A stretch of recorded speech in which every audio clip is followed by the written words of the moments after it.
মহিষী নারী আসিয়া। মিশরের বাদশা ছিল ফেরাউন। সে নিজেকে ক্ষুধা বলে দাবি করছিল। হযরত আসিয়া ছিলেন এই ফেরাউনের স্ত্রী। আল্লাহর কি অপূর্ব লীলা! স্বামী এক শয়তান আর স্ত্রী হলেন আল্লাহর প্রিয় অলি, যার সম্বন্ধে পবিত্র কুরআনে প্রশংসা এসেছে। এবং আমাদের পয়গম্বর সাল্লাল্লাহু আলাইহি সাল্লাম তার মর্যাদা সম্পর্কে বর্ণনা দিয়ে বলেছেন, পুরুষদের মধ্যে অনেকে কামিল হয়েছে, কিন্তু মেয়েদের মধ্যে হযরত মারিয়াম ও হযরত আসিয়া ব্যতীত আর কেহই কামেল হননি। তবে এ কথাটি পূর্ববর্তী উম্মদের আলোচনার প্রসঙ্গে নবী করিম সাল্লাল্লাহু আলাইহি সাল্লাম বলেছেন। অন্যথায় হাদিস শরীফে হযরত ফাতেমা রাদিয়াল্লাহু তাআলা সম্পর্কে বর্ণনা আছে যে তিনিই সমস্ত নারীদের সর্দার হবেন।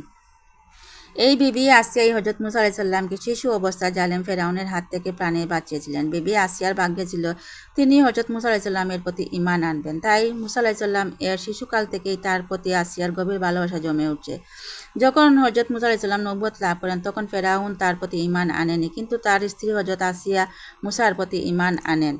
যখন ফেরাউন একথা জানতে পারল যে আসিয়া মুসার প্রতি ঈমান এনেছে, তখন তার সাথে খুব কঠিন আচরণ শুরু করে, বিভিন্নভাবে তাকে নির্যাতন করে। কিন্তু বিবি আসিয়া ঈমানের উপর অটল অবিচল থাকেন এবং ঈমানের সাথেই দুনিয়া ত্যাগ করেন। এখানে লক্ষ্য করার বিষয় হলো বিবি আসিয়ার ঈমান কত মজবুত ছিল। স্বামী বেঈমান ছিল, তার সাথে সব রকম নির্যাতন করত, কিন্তু তিনি ঈমান ত্যাগ করেনি। মনে রাখতে হবে, ঈমান অনেক বড় সম্পদ। যত কষ্টই হোক না কেন, দ্বীন ও ঈমানের খেলাফ কোনো কাজই করা যাবে না। স্বামী যত ধর্মবিরোধী কাজ করে, তবুও তাকে সমর্থন করা যাবে না।